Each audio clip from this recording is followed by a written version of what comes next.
Bonjour Romain. Bonjour Victoire, bienvenue Enchantée. à Stand 21. Ravi de te rencontrer. Également ravi de vous accueillir ici dans la maison Stand 21.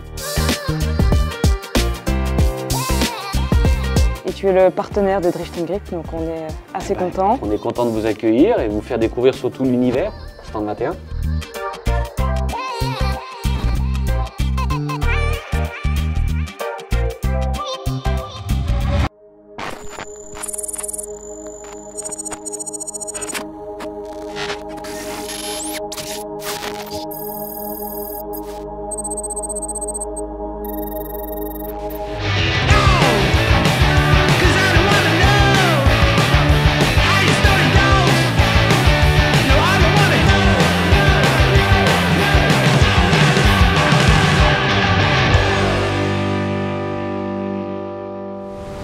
Est-ce que tu peux m'expliquer un peu comment c'est né tout ça justement? C'est né par mon père, voilà, dans les années fin 60, début 70. Mon père est un boulanger à la base, donc par la chaleur, il n'y a pas vraiment de point commun, mais qui a toujours déjà, non pas rêvé, mais parce qu'avant qu'il y ait le circuit de Dijon, ils organisaient des courses à Longwy, qui est l'aéroport à côté, comme ça se faisait de manière, je dirais, très fréquemment à l'époque. Et puis il était ce qu'on appelait commissaire à l'époque. Il était commissaire de piste? Il était commissaire, mais il a toujours été passionné par la voiture, par la vitesse. Et donc il était sur ce circuit, alors c'était des bottes de paille. C'est freestyle, à l'époque c'était freestyle. Et il a assisté à un accident d'un pilote français qui est toujours en vie, qu'on voit souvent, qui s'appelait Jean-Pierre Casgrain, et qui a pris feu, qui a été gravement brûlé, qui a même perdu des doigts, qui était en F3, donc c'était l'antichambre de la F1 à l'époque, qui devait aller rouler en F1. Malheureusement, sa carrière professionnelle s'est arrêtée là et en fait, ils se sont liés d'amitié et mon père a cherché à comprendre mais pourquoi il a été brûlé, pourquoi il n'est pas mieux équipé que ça et en fait, il faut savoir qu'à l'époque, il n'y avait pas de normes. Il n'y avait personne qui faisait Il y avait des solutions, mais il n'y avait pas de normes. La première norme est arrivée seulement en 1986. Ouais, voilà, il y a eu des premières normes FFSA fin des années 70, début 80, mais c'était vraiment pour dire qu'il y avait quelque chose. Donc voilà, et c'est comme ça qu'il s'est dit, si personne ne veut le faire, moi je vais le faire. À partir de quand est-ce que les gens ont commencé à lui faire réellement confiance? Il le faisait déjà parce que c'était le seul à aller sur le terrain. Vu qu'il n'avait pas de moyen de faire de la pub, il allait sur les événements. Donc d'ailleurs, on l'a gardé cette culture-là. C'est pour ça qu'on a des camions, des véhicules. Oui, j'ai vu ça, c'est ce qu'on appelle nous les services courses, et on va sur le terrain. On va là où les pilotes ont besoin de nous. La sécurité a énormément évolué. Aujourd'hui, on sauve beaucoup de vies. Voilà, c'est ce qui est le côté vraiment très agréable de notre métier, c'est quand on reçoit un email, quand on reçoit un téléphone, un message, on dit vous m'avez sauvé la vie, j'ai eu un accident. Voilà, non, c'est juste notre métier. Par contre, il faut le faire d'une manière très sérieuse, très rigoureuse, parce que voilà, on n'a pas le droit à l'erreur. Bien sûr. Donc c'est pour ça que lui, il a réussi à évoluer avec ces valeurs-là. Ce qu'il faut comprendre, c'est qu'une entreprise, ça a un ADN. Bien sûr. Comme toute entreprise. Et lui, dans l'ADN, c'est vraiment ces valeurs de sécurité. C'est une valeur fondatrice et fondamentale. Et justement, tu as pu tester ton produit puisqu'il y a une belle photo ici. Voilà, exactement. Bon, ça, c'était un challenge personnel que j'ai fait où j'ai fait une torche humaine, ce qu'on appelle une torche humaine. C'est toi le 4 fantastique en fait? Ouais, je sais pas, non, c'est pas moi, ça n'a pas duré longtemps. Ça n'a pas duré longtemps, mais voilà. Donc, quand ils font dans les écoles de cascade, donc c'est un cascadeur, Sébastien Labille, qui m'a fait faire ça. Il m'a dit ça, c'est la cascade au final qu'on apprend en dernier. Ah oui, donc toi, tu as sauté les deux pieds dedans. Tu commences par la fin, toi. Ok, voilà. C'est pas mal. On fait les sauts, on fait les trucs, et à la fin, on fait la torche humaine. Bon, toi, tu commences directement par la torche humaine. Donc, ça doit faire long quand même, 16 secondes avec le feu sur toi. Je m'en suis pas rendu compte, j'ai pas réalisé. Non, absolument pas. Voilà, c'est une expérience que je garderai gravée au fond de moi. Ça permet de montrer aux gens comment ça fonctionne et quels sont les risques, sachant qu'on peut être brûlé de deux manières avec le feu. C'est soit c'est contact direct à la flamme, donc ça c'est souvent évident, soit c'est ce qu'on appelle le transfert de chaleur. Donc c'est la chaleur dégagée par la flamme. Donc il faut mettre son doigt au-dessus de la flamme. Et ça, c'est là où on voit le plus de cas de brûlure au final. La combinaison, ou du moins l'équipement, ce qu'on appelle l'habillement, protège dans les deux cas. Donc de la flamme et du transfert. Mais ça ne veut pas dire que c'est un bouclier. À un moment, ça va passer. C'est plus infaillible. Ça va passer, c'est 12 secondes. Il faut savoir que c'est 12 secondes et c'est 5 secondes pour le sous-vêtement. Donc 12 secondes, 5 secondes, ça va très vite. Hein. C'est pour ça d'ailleurs, et je remercie Romain Grosjean qui m'a fait une très belle vidéo, qui avait expliqué que lui, dans son accident, ce qu'il avait sauvé, c'est qu'il avait travaillé à sortir de la voiture. Ok, je propose qu'on passe aux choses concrètes. C'est ce qu'on va découvrir, tout ça, tout ce côté fabrication, c'est très artisanal. Oui, parce qu'il y a beaucoup de personnes qui travaillent ici. Il y a beaucoup de personnes qui travaillent et Par contre, chaque exécution a son importance. Donc ici, c'est le showroom qui a été étudié pour accueillir les clients. Aujourd'hui, on est vraiment spécialisé dans l'équipement pilote de la tête aux pieds, mais surtout dans la personnalisation. Donc tout ce qui est sur mesure, tout ce qui est couleur, tout ce qui est design, tout ce qui est logo. Donc c'est pour ça que beaucoup de gens aussi viennent ici pour qu'on puisse leur faire leur dossier complet. Là, c'est une approche résolument différente. On ne vend pas en ligne. Nous, notre métier, il est différent des autres. C'est ce qui rend le côté un peu plus exclusif. Déjà, on est concepteur-fabricant. C'est qui mieux qu'un fabricant peut vous parler de ses produits. C'est une approche différente, c'est un choix différent. On n'est pas forcément dans le choix du volume. Du coup, quelles sont les gammes de combinaisons de chez 121 ? Et on a différents types de matières premières extérieures avec différents types de modèles. Modèle, patron. Donc on a un modèle, ce qu'on appelle vraiment classique, comme ça, 221. Un patron, ce qu'on appelle coupe droite avec les emmanchures extensibles et puis une matière semi-ouverte. Puis là, on rentre dans la partie maille. Là, on a un patron encore différent qui s'appelle la couture, qui est un patron extrêmement pointu, une combinaison complètement préformée, qui reprend un peu les différents types de matières. Et, quand tu dis préformée, c'est-à-dire ? C'est-à-dire qu'elle a vraiment été étudiée pour être en position de conduite optimale. Et on a même en version ce qu'on appelle hybride, ce qui est totalement unique et exclusif Stand 21, c'est-à-dire que les panneaux devant et derrière sont avec la maille respirante et le reste sont avec le tissu léger. Bon, bah ça c'est une pièce unique. Enfin, voilà, ah ouais, bah ouais donc, j'en ai vu. Bon, comme ça tu pourras plus le dire. Donc voilà, donc c'est à peu près aujourd'hui la gamme qu'on a par rapport aux combinaisons. Donc il y a également, on parlait tout à l'heure de pôle de fabrication en Inde, où on va fabriquer là-bas les sous-vêtements, donc l'assemblage des sous-vêtements, hommes-femmes évidemment, en sous-vêtements hauts ou en sous-vêtements personnels. Et puis également les bottines et les gants, donc qui sont aussi personnalisés, comme on parlait également, donc sur des matières extensible en interlock avec un grip silicone dedans. Donc au terme de gants, Stand 21, il y a aussi beaucoup d'histoire parce que l'histoire le rappelle souvent, mais le premier gant qui a été fait avec les coutures extérieures comme ceci, c'est mon père qui l'a fait avec Ayrton Senna en 84. C'est vrai ? Voilà, l'histoire elle est là, c'est qu'Ayrton se plaignait toujours des coutures.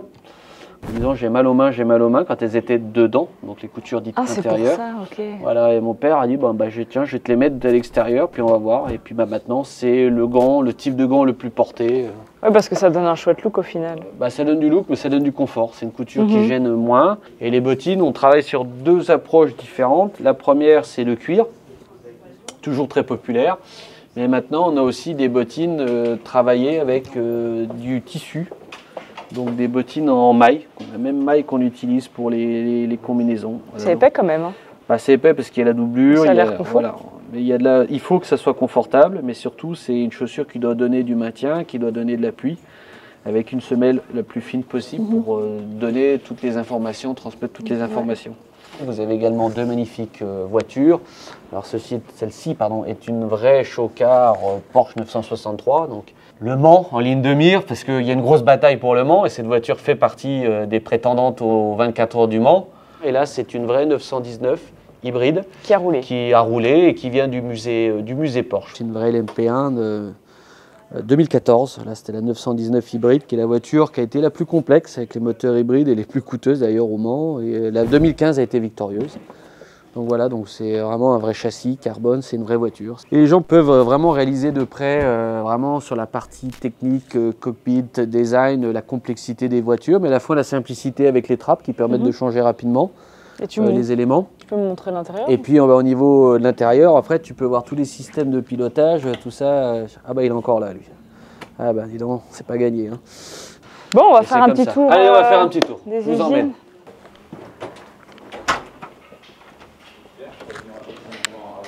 Là, on va aller directement dans cette cellule ici. C'est un peu un labo ici. Voilà, ici c'est un labo, on va dire, de contrôle, parce qu'on contrôle, on fait deux types de contrôle. On fait un contrôle en amont, c'est-à-dire tous les composants, toutes les matières premières qui rentrent dans les process de fabrication sont contrôlés avant la fabrication. Et donc ça, c'est toutes les couleurs que tu as... Voilà, en fonction des types de matières premières, c'est toutes les couleurs qui sont disponibles. Donc voilà, on fait des tests de feu. On a ici une machine qui nous permet de reproduire comme le laboratoire et de faire le test. On fera un test un peu plus tard, comme ça vous aurez ça en live. On va être capable d'aller travailler ici de la traction pour les coutures, parce que toutes les coutures d'une combinaison sont testées en traction, évidemment, pour être sûr. On peut faire du boulochage, on peut faire de la géométrie, du poids. Qu'est-ce que c'est du boulochage? Alors du boulochage, en fait, c'est quand on frotte le tissu que ça fait des petites boules. Ah oui, ok, des petites peluches en fait. Voilà, des petites peluches, donc c'est une machine avec un disque qui permet de voir qu'on n'a pas cet effet-là. D'accord. Voilà, donc c'est des produits qui sont en attente de contrôle, par exemple, voilà, c'est un chambon. Ah, il y a carrément une housse pour le Hans. Ouais. Waouh, il est beau celui-là. Ouais, c'est pour ça que je le sors. Voilà, c'est après on va regarder si le vernis est bien fait. Tu peux peser? C'est vrai, bien sûr. Ah, il est vachement plus léger que celui que j'ai. Ah bah forcément. Ah, c'est super beau dans cette couleur. C'est en carbone, ouais. Donc on va tout contrôler, on va tout regarder avant expédition, que tout est bien conforme. C'est magnifique. Et qu'est-ce qui vous a donné envie de faire ce genre de design coloré comme ça? Alors, le carbone, en fait, avant le carbone, on disait waouh, c'est du carbone, c'était le truc un peu exclusif, un peu unique. Bon, aujourd'hui, le carbone, on en voit sous toutes les formes, on en voit sur toutes les coutures, on va dire entre guillemets. Petit jeu de mots. Mais il est souvent noir. Ouais. Alors, le carbone de couleur existe, mais ça coûte extrêmement cher. Donc, on a trouvé une autre solution pour que le carbone puisse avoir de la couleur et le rendre un peu plus sexy. C'est très beau. Voilà. Donc, et ça permet, on a déjà aujourd'hui, on a 5 couleurs, entre du rouge, du bleu, ce qu'on appelle nous l'émeraude, du vert, du violet. Et bien justement, ça va nous faire la transition pour aller voir l'atelier. Donc voilà, donc là on va vraiment dans la partie montage. On a les coques brutes qui arrivent. Donc là on est sur la partie plastique injecté, parce qu'en fait, quand on a eu cette licence-là au début des années 2000, déjà c'était pas obligatoire, personne n'y croyait. Les causes et les risques de mortalité dans le sport automobile n'était pas le feu, c'était la rupture des cervicales, rupture de la base crânienne. Un peu comme dans les films, on tourne la tête. Ça, c'est là où il y avait le plus de décès. Avec le poids du casque? Avec le poids du casque, surtout le problème, c'est que aujourd'hui, vous aviez un harnais à l'époque, donc le harnais retenait le corps, mais la tête partait. La tête partait, et même à 40 à l'heure, vous ne retenez pas votre tête. Donc c'est que la tête se désolarise du reste du corps. Et surtout que la FIA a travaillé sur des airbags. Mais un airbag dans une voiture de course, c'est complexe, parce que vous avez plein de chocs. Donc en fait, ça n'a jamais marché. Oui, mais ça va se détecter. Voilà, donc c'est pour ça qu'ils ont trouvé, c'était aux États-Unis, ils ont trouvé ce brevet qui était fait dans les années 80, qui permettait de retenir justement la tête. C'est vraiment un système de retenue du cou et de la tête. Donc c'est pour ça que ça s'appelait HANS au début pour Head and Neck Support. Ok. Maintenant, on appelle ça FHR pour Frontal Head Restraint. Nous, quand on a reçu la licence, là, on est arrivé ici. Une fois que la FIA a fait la mise au point, et donc on a intégré la fabrication en France, et puis on a commencé à développer la gamme pour pouvoir donner un maximum d'accès. Donc c'est une pièce qu'on vend partout, même en Formule 1, puisque tous les pilotes de Formule 1 utilisent celui-ci. Voilà, aujourd'hui, on a vraiment un vrai leadership sur ce type de produit. Donc c'est vous qui fournissez tous les Hans des équipes de F1? Oui, on leur fournit. Ce qui fait la qualité propre de la pièce, c'est l'ergonomie, donc le confort, et puis le poids. Donc nous, on a fait un dessin qui va être le plus confortable et un produit qui est le plus léger parce qu'on a un peu plus de 300 grammes. Ah bon, c'est hyper intéressant en tout cas. Donc maintenant, on va aller voir les combinaisons. Donc là, on est dans la partie combinaison. Donc là, on va trouver des tissus.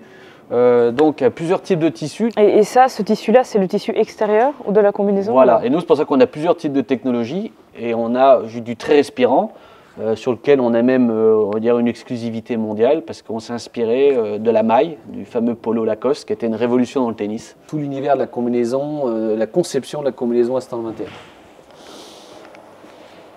Les patronages ici, donc où on va venir ajuster les mesures du pilote qui vont être après tracées ici et repartir en table de coupe. Chloé et Pauline sont en charge, elles sont modélistes, donc elles sont en charge d'adapter les mesures données sur le modèle de la combinaison. Et vous utilisez un logiciel particulier? Alors c'est un logiciel, oui, qui est utilisé dans le métier du textile, ça s'appelle Vetigraph, c'est un fournisseur français d'ailleurs. Et qui a adapté justement par rapport à nos patrons, par rapport à nos produits, qui a adapté le logiciel.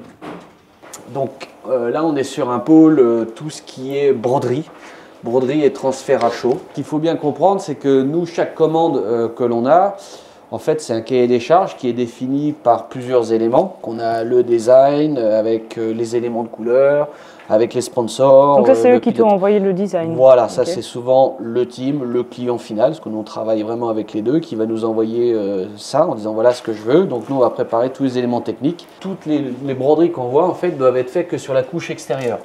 Pourquoi? Parce que le fil qu'on utilise n'est pas unifugé, donc il n'est pas anti-feu. Donc pour ça, quand on retourne la combinaison... Ah oui, c'est pas même le corps, quoi. Exactement, sinon ça serait conducteur. Voilà, et les machines sont automatisées derrière.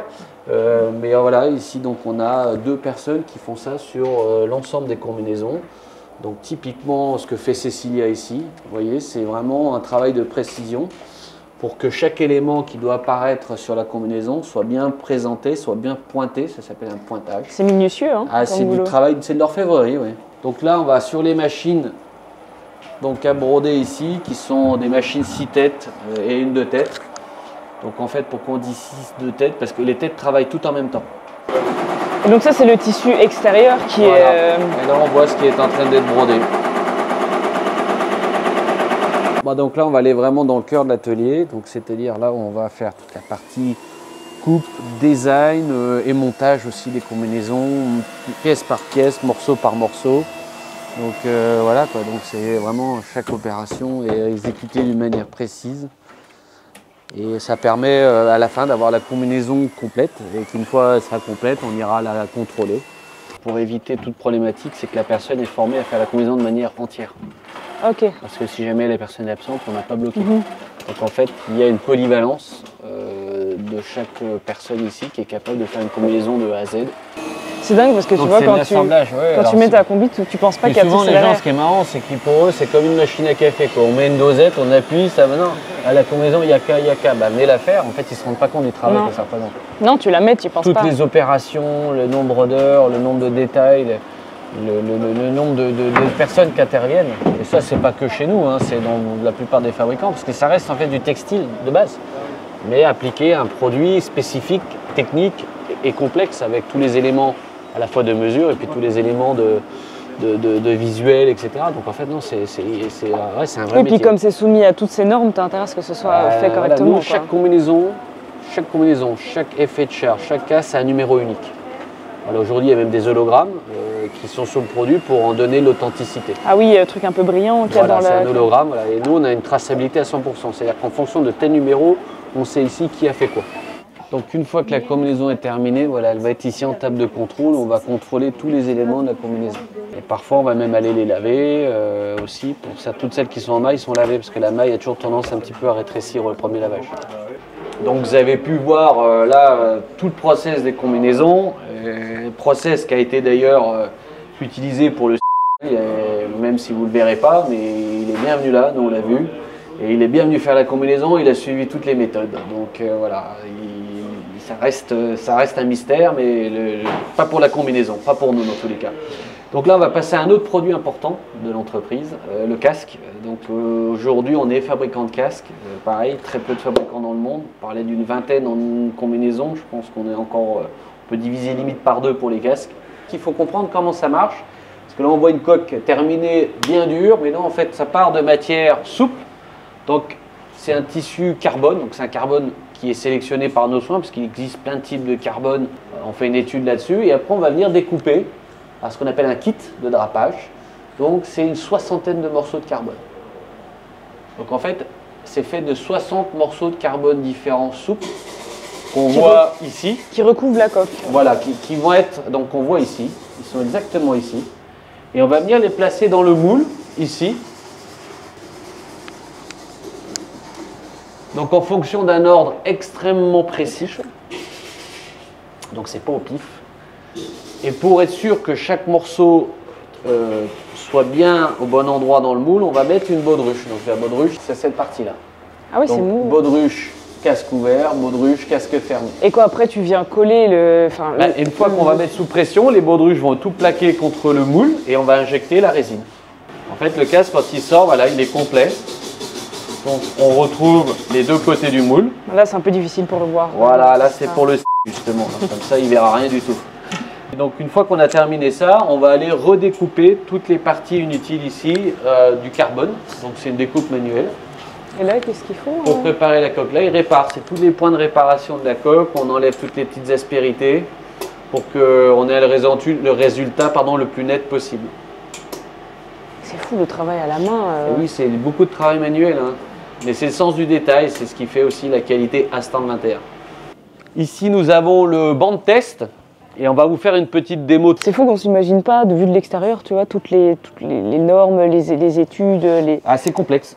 Donc on a un banc de test d'impact avec une fausse tête qui est équipée de capteurs sur laquelle on va installer notre casque qu'on va faire monter à plus de 4 mètres de hauteur grâce à ce chariot élévateur.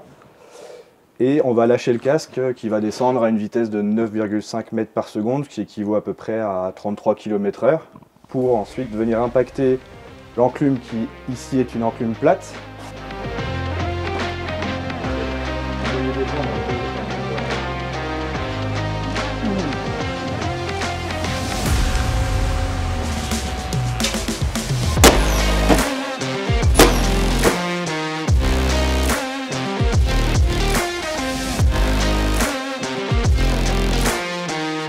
Donc voilà, donc après une fois qu'on a vu tous ces tests-là, ce qui est important de bien savoir quand on a son casque, parce que c'est un élément vital, hein, son casque, pour la protection de sa tête, c'est que quand vous avez un impact, le premier réflexe ne consiste pas à regarder la coque.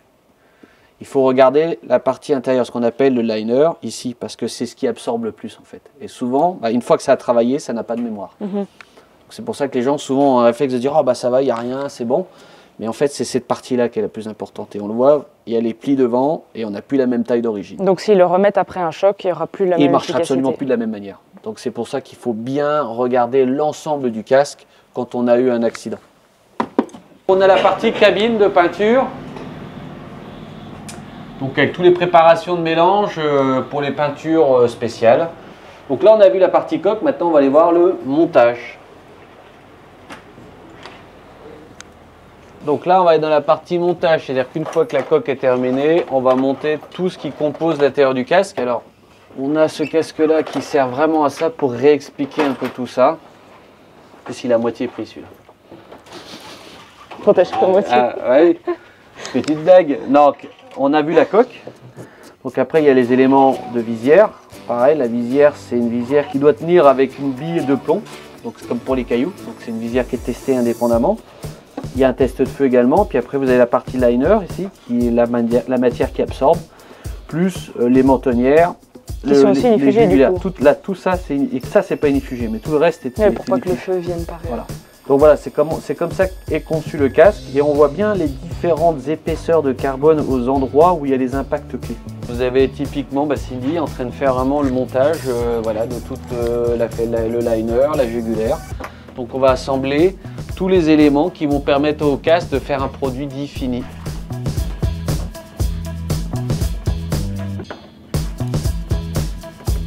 Donc là on va faire un petit peu la partie bureau parce qu'il n'y a pas que des ateliers. Ça fait un paquet de monde, hein. On Belle a équipe. à peu près 50. 50 personnes ici. Voilà, à peu près.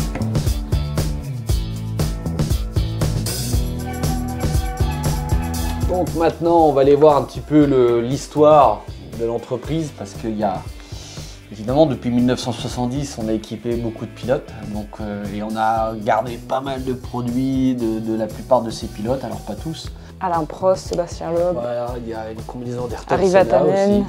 Alors je ne vais pas tous les citer parce que j'en oublierai, mais évidemment, il y a tous les pilotes de F1, tous les pilotes d'endurance, tous les pilotes rallye, voilà, mais certains sont plus attachés à la marque comme Alain. Alain a gagné ses 51 Grands Prix avec Stand 21.